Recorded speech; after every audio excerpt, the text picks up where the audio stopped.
Good morning. It's Tuesday, January 28th, Senate Agriculture. Glad to have everybody here today. As customary on the first day of the week, we'd like to introduce the room, so starting to my left. Senator Collmore, representing the Rutland District. Senator Rob Plunkett, Bennington District. Senator Heffernan, Addison County District. Yeah, come on up. Thank you. If that's what they Senator Major Windsor. Good morning. Good morning. Senator Levine, Committee Assistant. Thank you. Senator Russ Ingles, Essex District. Welcome. We have, this morning, we're going to start out a discussion with John Ramsey, Executive Director of Center for an Agricultural Economy. Tell us about you. The floor is yours. Well, thank you. And thank you for, just having me in this morning.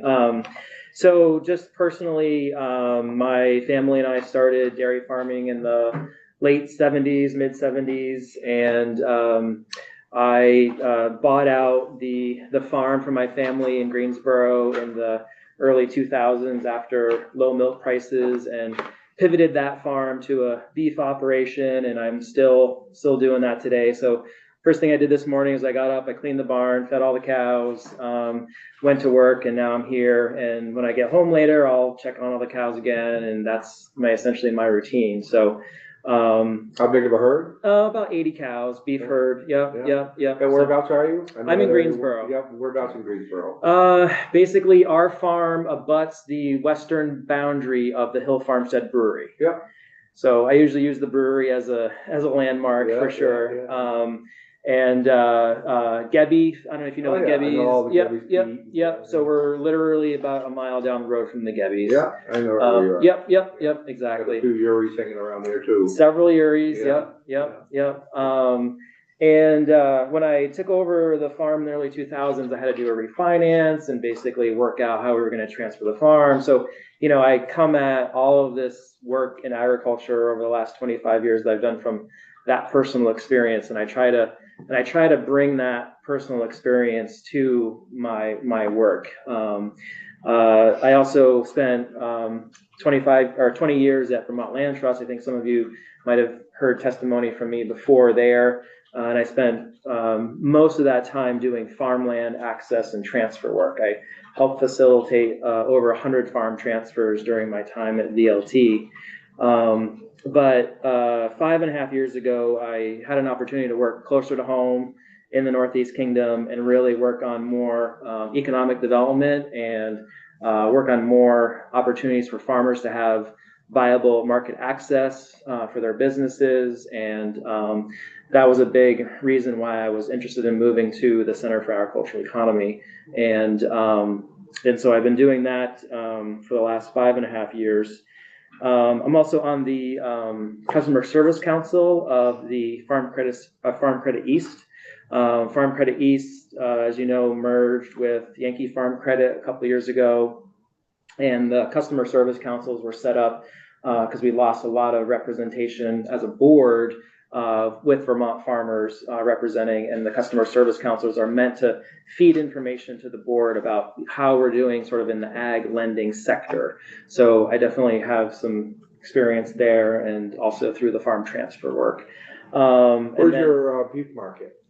My beef market right now is primarily selling breeding stock to either other small beef operators or dairy farms. Right now, the price of week-old Angus Holstein crosses calves are $700-800 a calf, and a lot of dairy farms are breeding their top cows to selected genetics and then doing all their sort of cleanup and with a beef bull.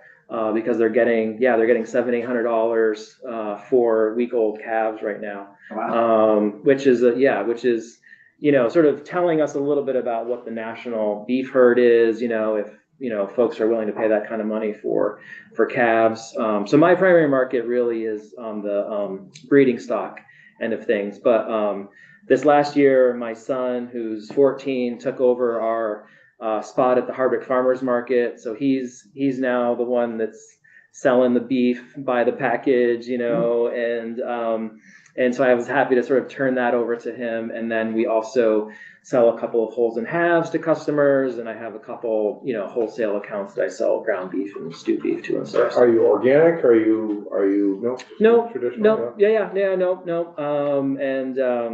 I haven't found that has, a really, big impact in our market.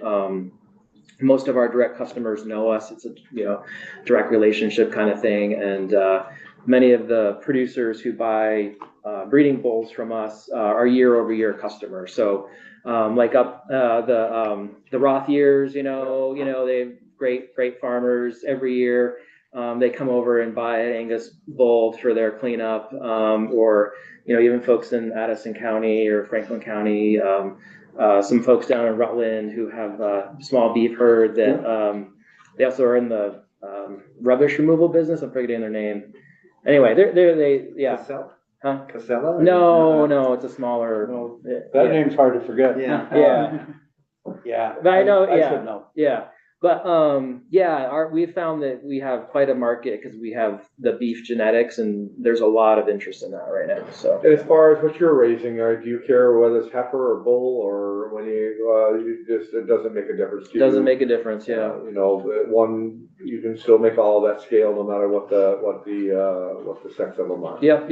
And we're a pretty small farm. It's just me and my folks who are getting older still help out a little bit. 70, 80 beef cows is still a lot of work, but it's not necessarily going to make a living, keeps the farm in current use, and all of those things, helps with the taxes and insurance. Good hobby. Yeah, it's a little more than a hobby, but it's definitely, it's a little bit more than a hobby. There's a little bit to do every day, but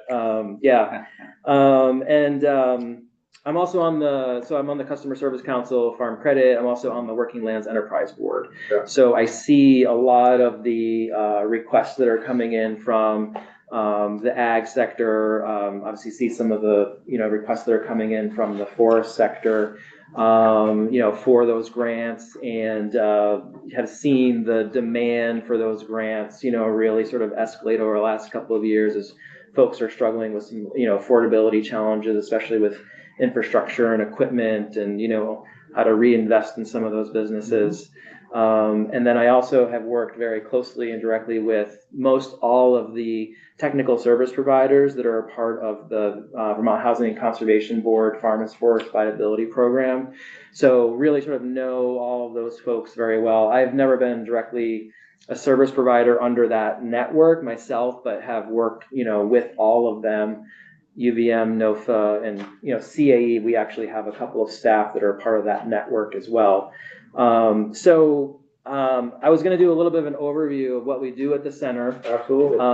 But I'm also happy to answer any questions about ag in general, and just sort of like what I'm sort of seeing as trends, and just happy to have a conversation. I didn't prepare a slideshow. You were one of the first beef farmers to come in, so just to be able to ask you a few questions for a Yeah. brand new committee is helpful. Yep. Committee, before we get on to what is Center for Agriculture Economy is all about. Any other questions about anything?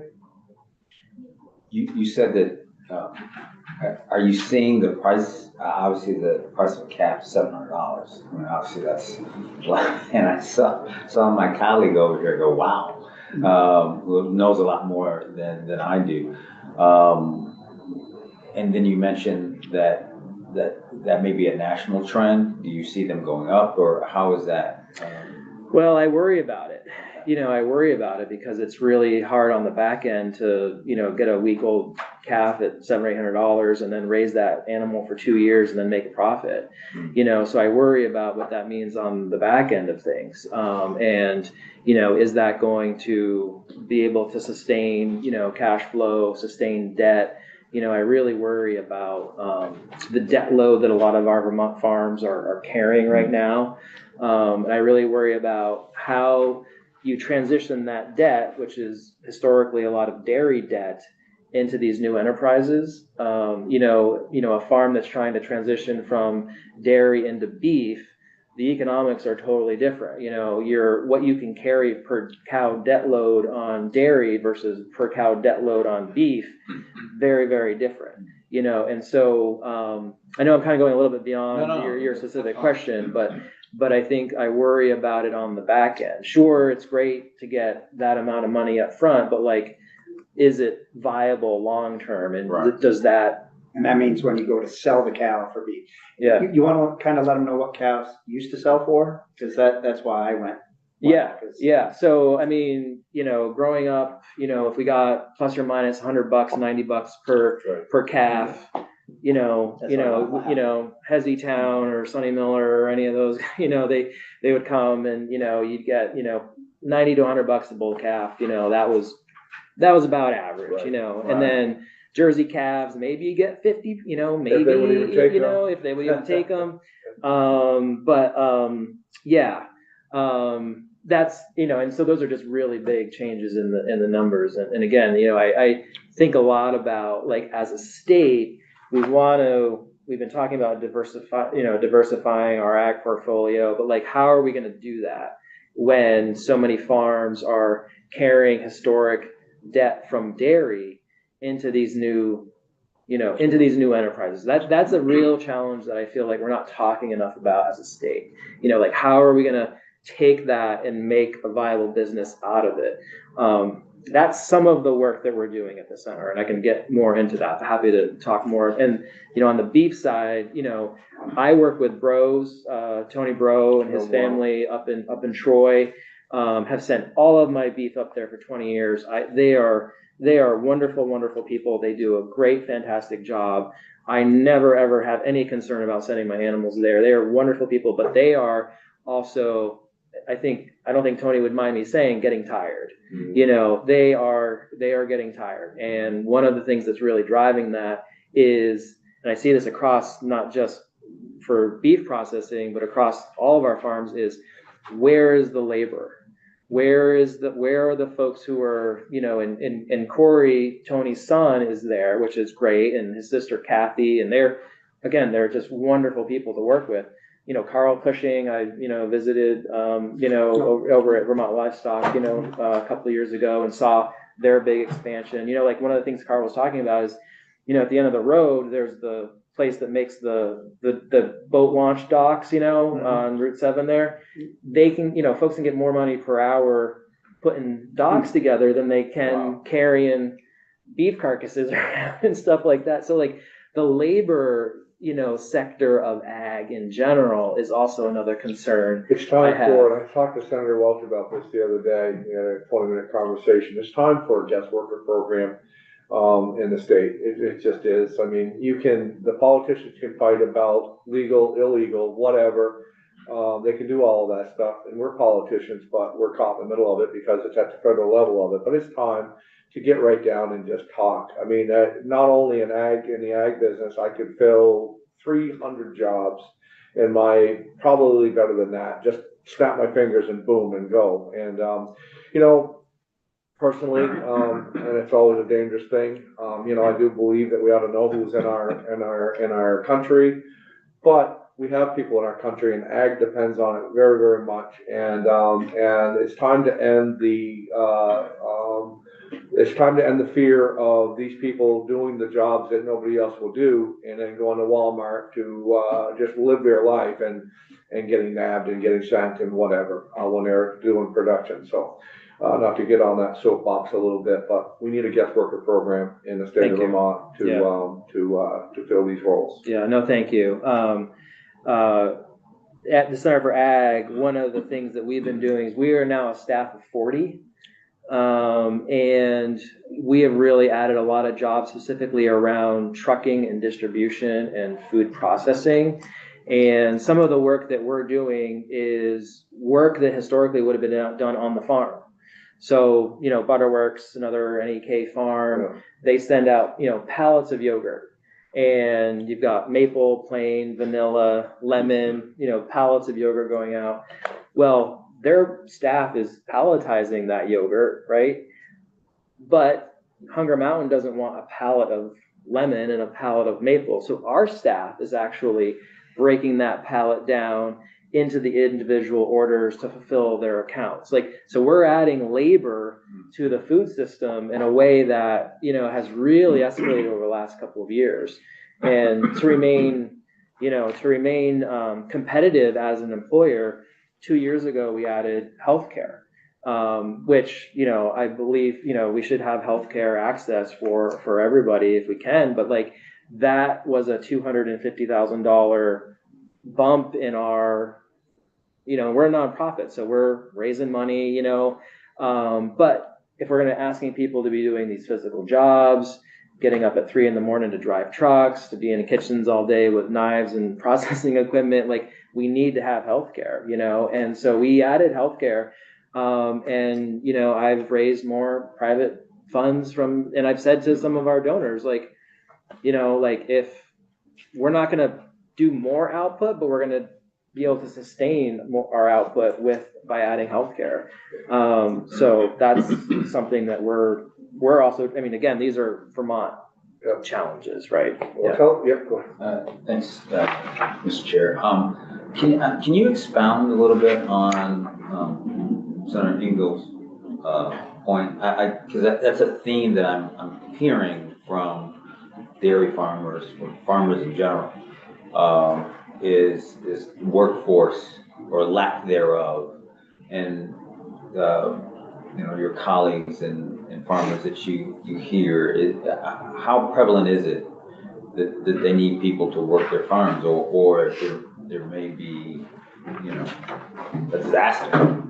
I think it's very I don't prevalent, yeah. know, I may be overstating. I mean, I know it's definitely an issue, and it's not just skilled labor. It's also, you know, where are the, you know, the managers? You know what I mean? Like, you know, for you know, we're working with the Zhang farm, which is just outside of East St. Johnsbury, right? And they're pivoting their operation from a medium-sized dairy to grain and heifer boarding and beef.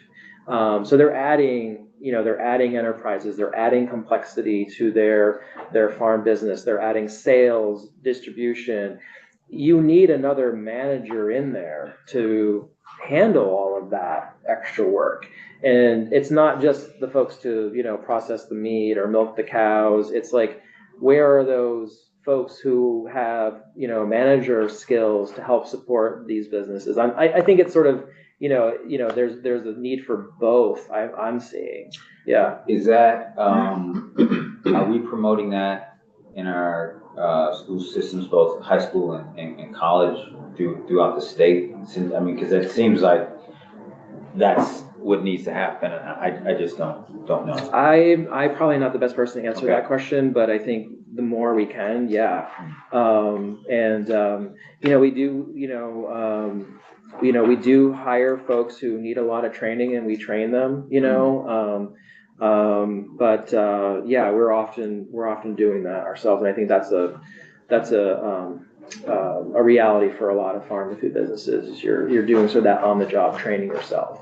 Yeah. Well, we're kind of getting you in the middle of what you do. What do you do? Yeah. What's the center do? Yeah, so the center is located in Hardwick, but we work statewide. There are several programs that all Vermont farms can access. One of them is a loan program. It's a micro loan program. It's called the Vermont Farm Fund.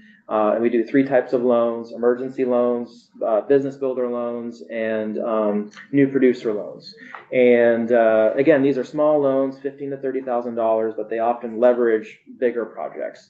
That's one of our statewide programs. Another is our distribution and aggregation service, which is called Farm Connects. So we have a fleet of refrigerated box trucks.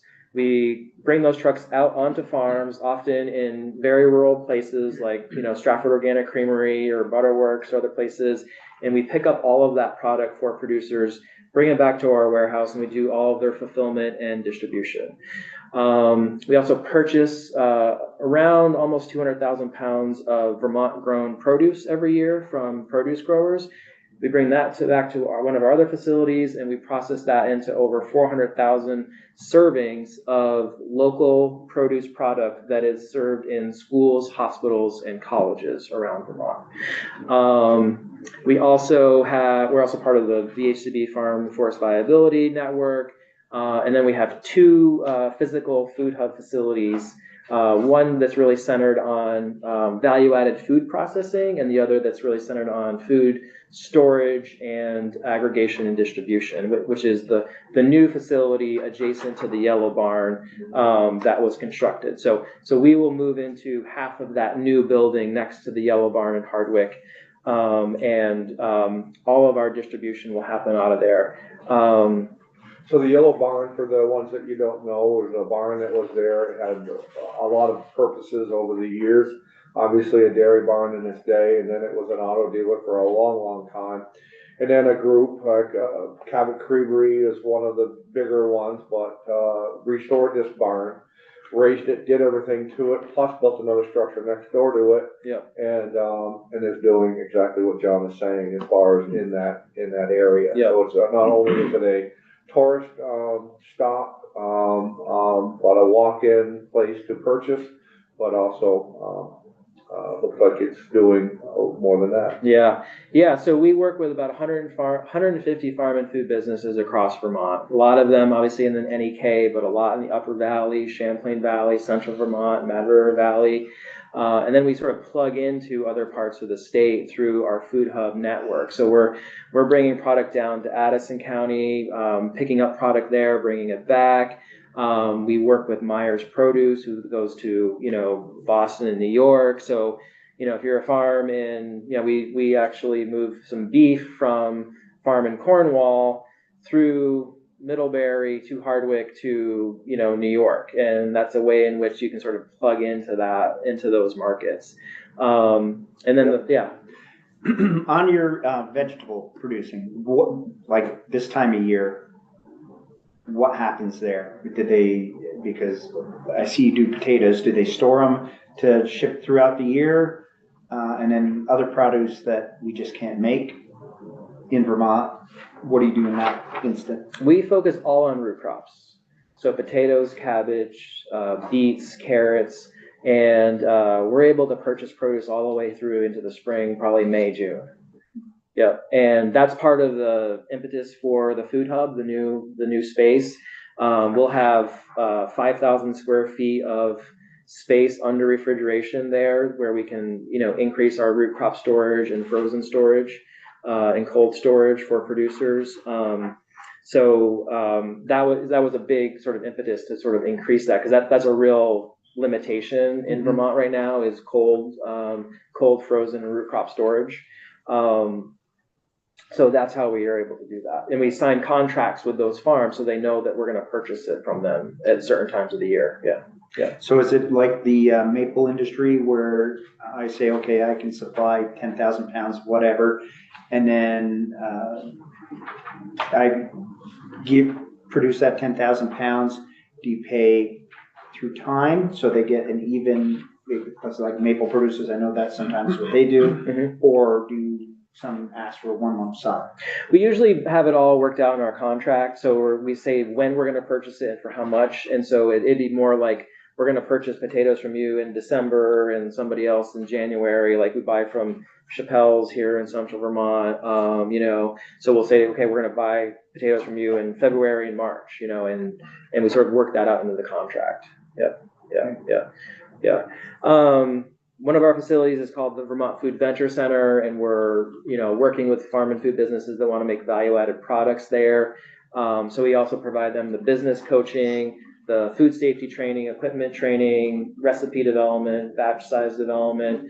And we're sort of trying to help these new and beginning businesses determine whether they're going to be viable or not. So some of them are growing, some of them are deciding, I don't want to make hot sauce or salsa the rest of my life, and they exit. But it's a way in which you can use commercial scale equipment in a, commercially safe kitchen space, and see if, and really test if you're going to be able to grow your business without having to go out and invest in all of that equipment and things. So what we're trying to do is we have this fleet of trucks, we've got big refrigerated warehouse spaces, we've got commercial kitchens, we've got equipment. We're really trying to make that accessible to farm and food producers so that they're not having to go out and replicate those things. again, our 5 box trucks have eliminated numerous other trucks that are on the road. Pete's Greens, Butterworks, Stratford Organic Creamery, these are all farms that used to have their own box truck, but can now utilize our service, eliminate that cost. And again, they're also, where are they going to get a driver who's going to show up at 3 or 4 in the morning? Like, again, sort of back to these themes of, labor and cost. So we're really trying to leverage our infrastructure for greater economic output for a lot of farm and food producers. All in, those programs, are facilitating or helping generate, probably over 15 million a year in local food, economy. So you're developing their markets as well for them? Yeah, so we are not handling all of their sales, but we'll sit down and say, okay, well, we go to about 300 different stops around Vermont and New Hampshire. And we can say, hey, so Butterworks is under new ownership. Right.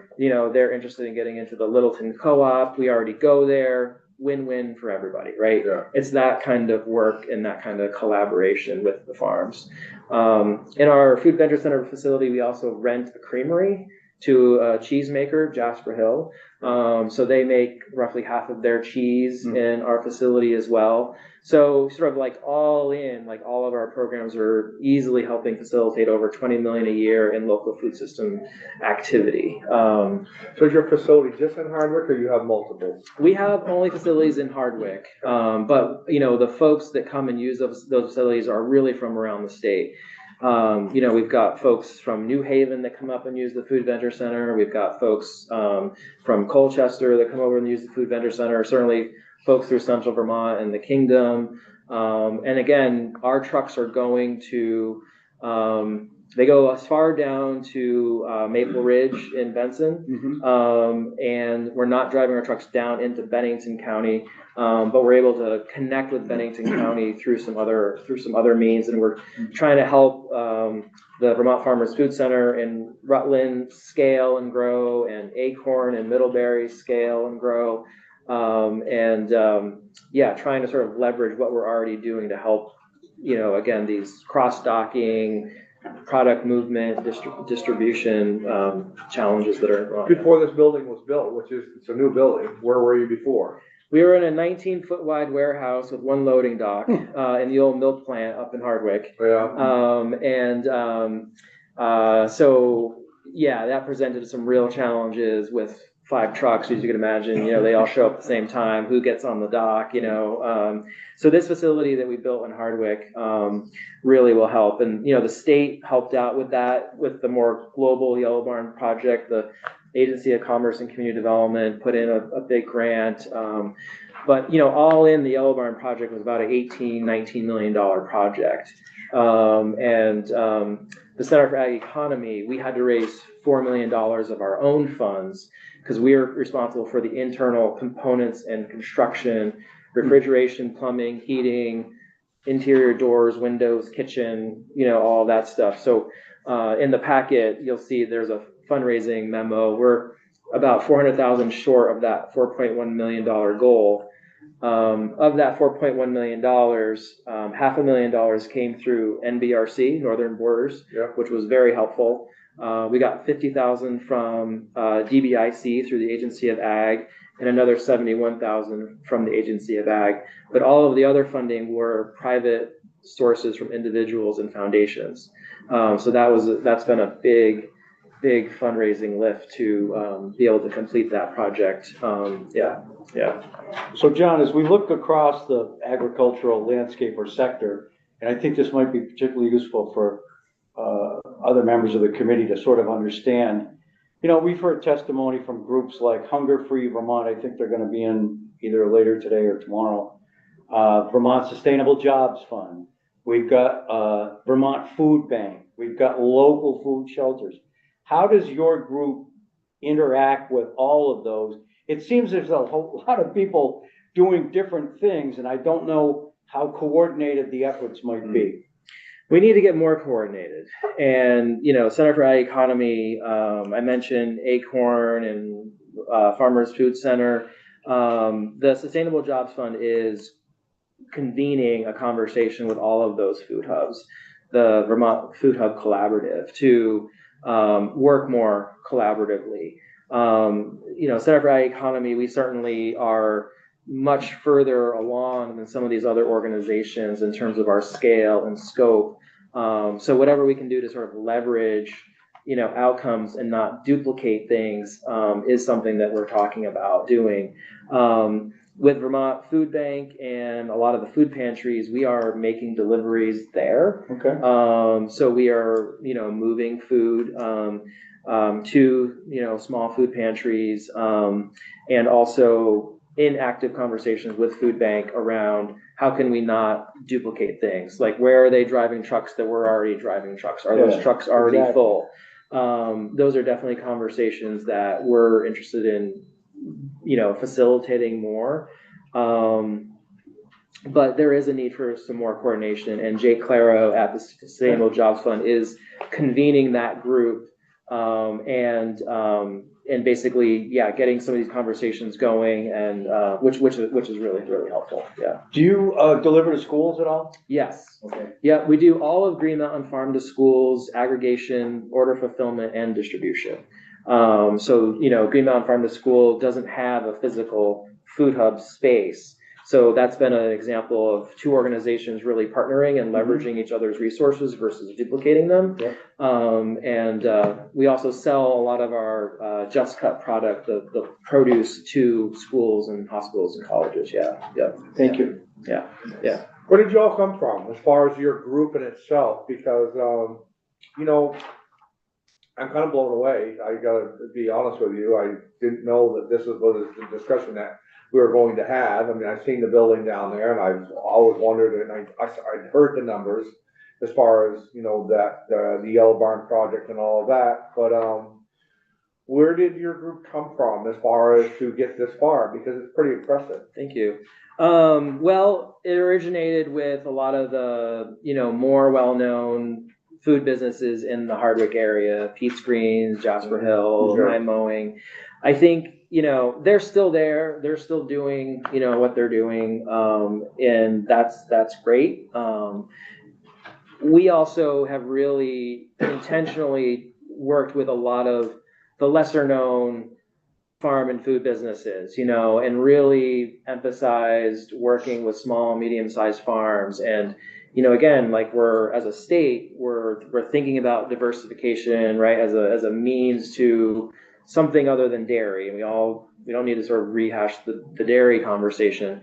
But diversification also means in some ways you're less efficient, right? Because with dairy, we're specialized, right? We have specialized trucks and processing centers and, all those things. But if you're doing grains and I'm doing beef and you're doing vegetables and you're doing, pork, we're all in a niche market. And so how do we remain viable as sustainable businesses? Mm-hmm. So that work, where we sort of came from was that work, but then really like saying, okay, well, if we're all going to be viable, we need to collaborate and bring more folks under the tent who are engaging with these services and engaging with these programs.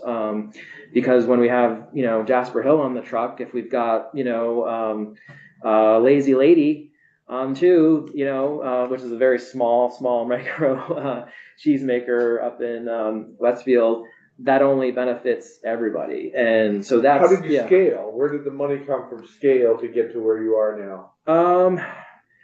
A little over a third of our budget is earned revenue. So we earn revenue from the trucking services and the sale of the produce products and renting out the kitchens. And we're always thinking about the cost of that to the farm versus maintaining its accessibility. So that's always an ongoing, balancing point. Another scale is we went from about 300,000 in annual contributions to 1.3 million over the last couple of years. So I've just been fundraising. And then the other third of our budget is grants, state, federal, and private grants. So we sort of built this business model that is roughly like 38, maybe going on 40% earned revenue. Because we can't be sustaining on just grants alone. Right. And moving into this new facility will actually shrink the reduction on grants, especially for the trucking and distribution, some of the vegetable processing. And so it's been a combination of all of those things, for sure. And I guess sitting here today, I'd be remiss if I didn't mention how scared some folks are about the news coming out of Washington, D.C. yesterday with the freeze on grants and federal loans. That is something that we rely on is federal grants, USDA Rural Business Development grant specifically. And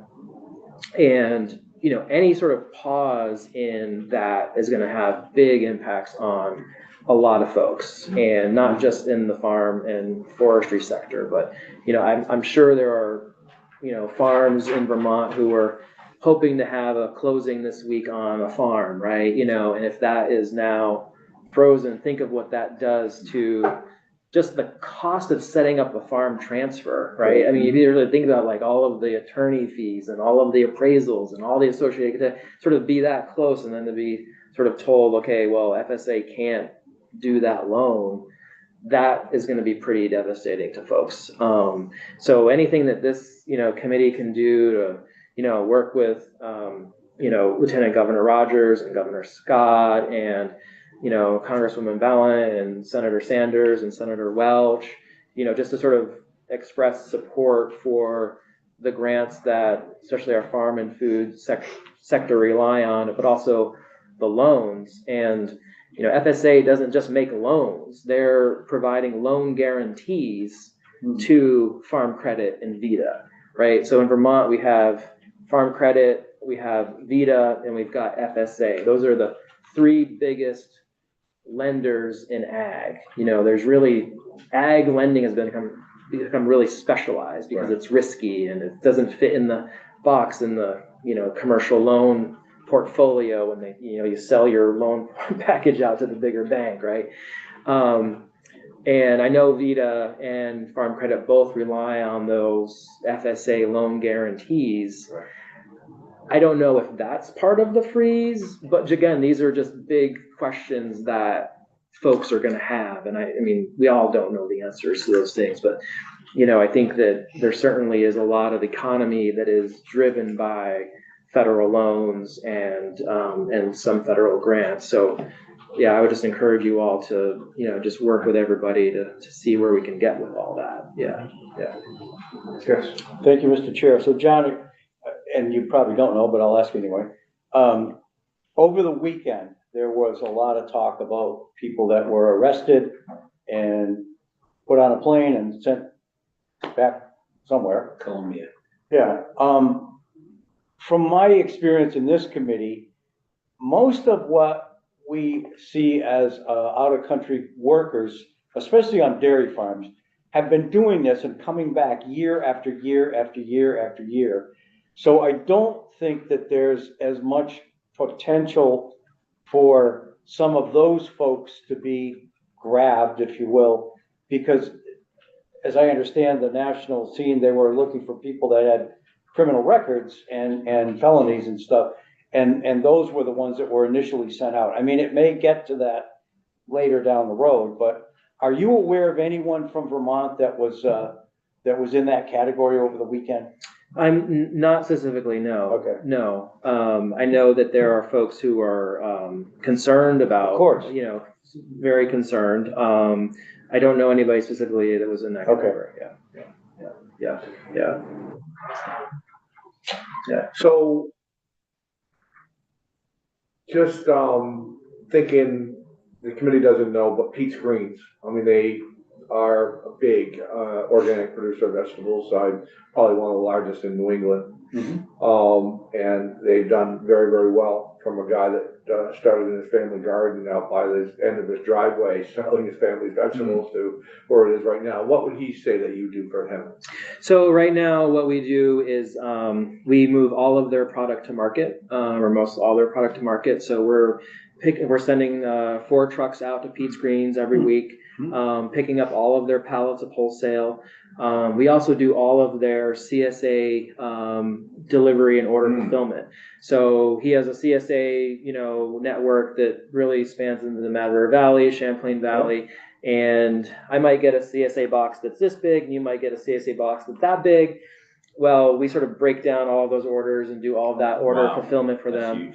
And then you have to go back to those sites and pick up the recyclable boxes and get them back to Pete so they can repack them. One of the things I didn't know about before I took this job was the milk crate, issue, which is basically, we have all of these milk distributors and everyone's fighting over milk crates. Yeah. So, Jeremy Michaud in Hardwick Kingdom Creamery would email me like, where's all my milk crates? And I'm like, we're picking up all that we can, but so we actually go back and pick up all of Stratford Organic Creamery's milk crates and glass milk bottles, bring them all back to Stratford so they can reuse them as well. And then we do, again, like all of their order fulfillment. We really try to build programs where if you're Pete's, you can engage with us in one way. We also work with Deep Root Organic Co-op. So Deep Root Organic Co-op has, I think, 17 to 20 Vermont farm producers that are part of their co-op, and that's across Vermont. They also have some Quebec growers. So we do aggregation and distribution for some of those growers for Deep Root Organic Co-op. But we also work with, 1 acre produce growers and purchase produce from them that we then get to food pantries. So really trying to build programs and systems, whether you're a 1 acre produce grower or Pete's Greens, you can sort of engage with us. And similar, on dairy, we work with about 25, value-added dairy producers, and some of them are Jasper Hill or Sweet Rowan, which are, fairly large, or Stratford. But then there's also, folks who are seasonal, or down in Leicester, Blue Ledge, the goat dairy. We don't do a lot of work for them, or even Larson Farm Creamery in Wells, but there is still some of their product coming through our warehouse. So it's sort of, trying to build programs that producers can engage with at different scales. So it's interesting. I wouldn't think it was economically viable, especially in the NEK, where you've got literally rural farm here and 80 miles away is another one. And much like in the old days when, farmers maybe had 100 head, whatever, and the milk would come and they'd put in the bulk and take it away. And it became much more lucrative to have bigger farm or a place in the middle where they could store everything and then pick it up. So this is why the Rural Business Development Grant is critical. it's important. Because our trucking and distribution program is the largest one at the center.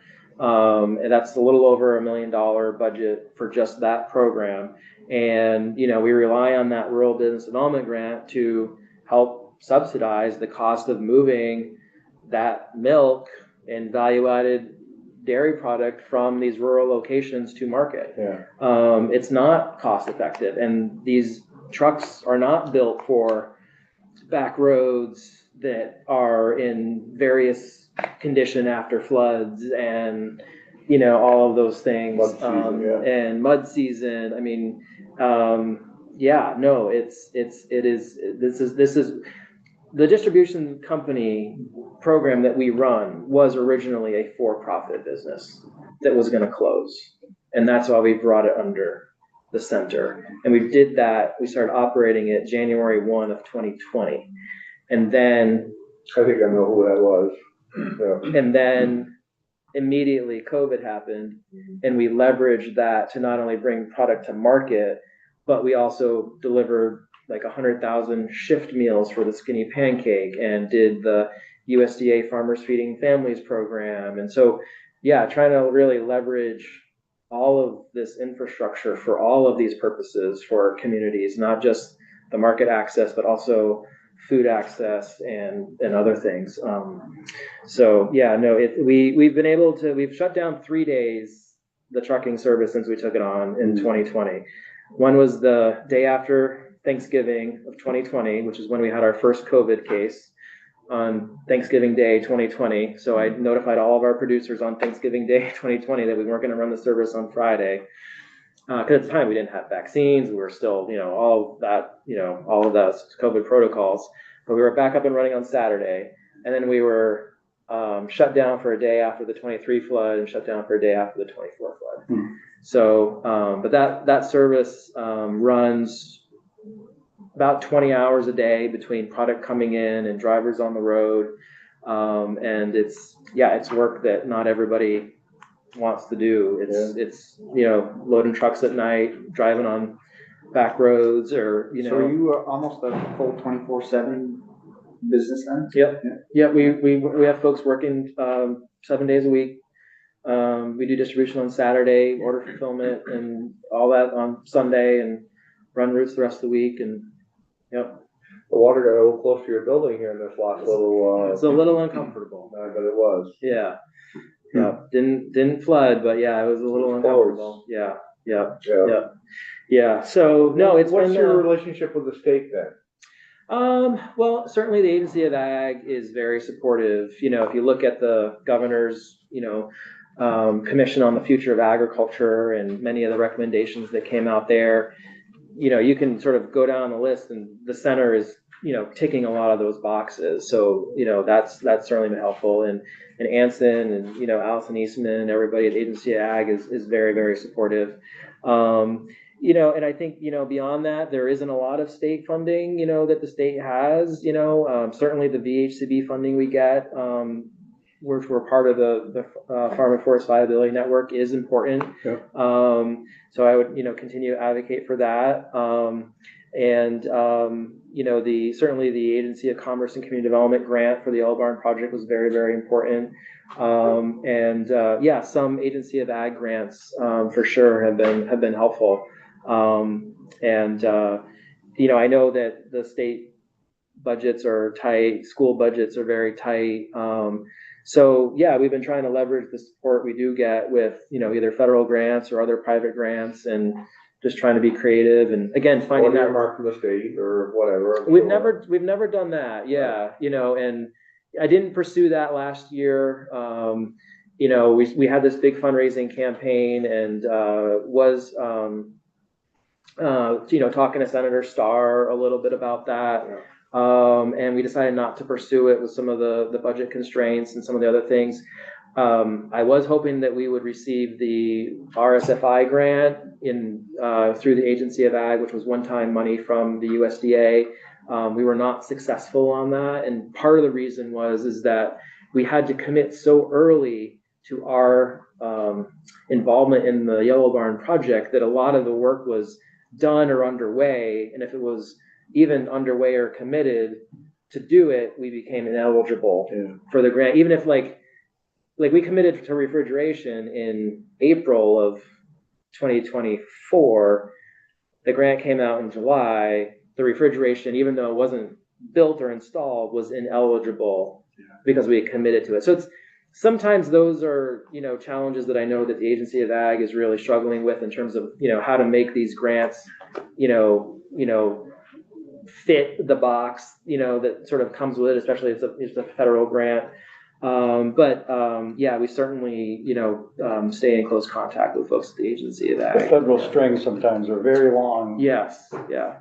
What is your percentage of the market in the food industry? It can't be, it's not huge, I'm sure, but do you have? I don't know. That's a good question. Again, I think sort of among the nonprofit food hubs in the state, we're certainly, pretty large in scale of our total, impact. That's all I can sort of speak to specifically. Okay. Yeah. What else? I guess the other one I wanted to just bring up is I know that there's conversations about the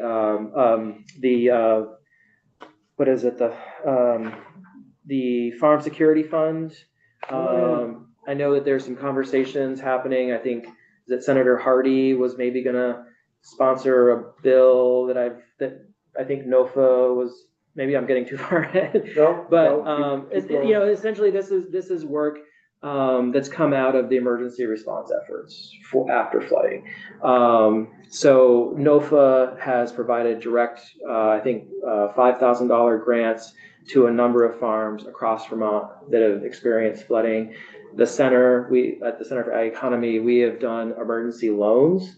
So it's not a grant, but it's a 0% interest loan. Payment can be deferred for a year, and then we work with the farm on the repayment of that. And so there's work and there's conversations happening amongst a whole cohort of organizations that work with farms on, could we set up a fund that could be deployed immediately after an emergency? Because it's really in those like first couple of days that funds, are, really critical for farm and food businesses.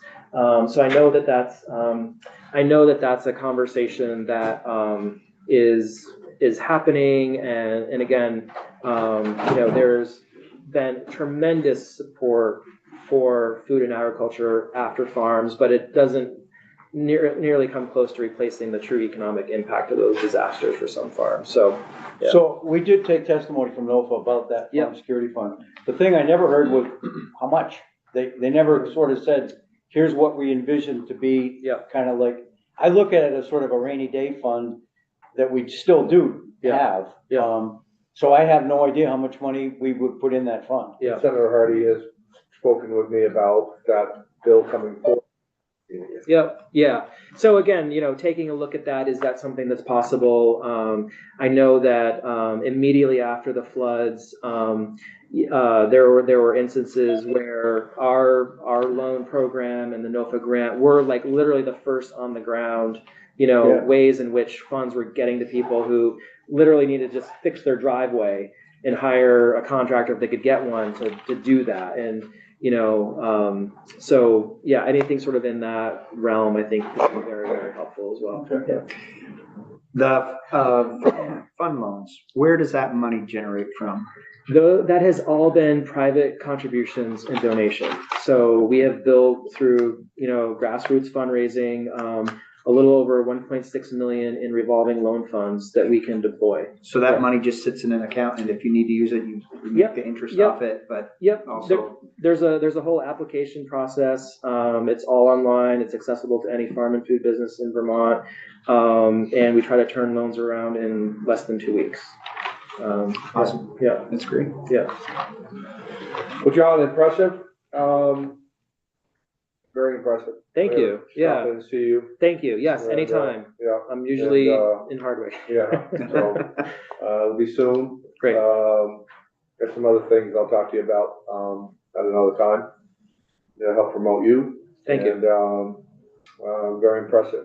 So. Thank you so much for your time. Yeah, thank you We're for your- going to, take a 5-minute break, for the next one, but, Yeah. appreciate you coming in very, very much. Yeah, reach out anytime. You have a card? I don't know,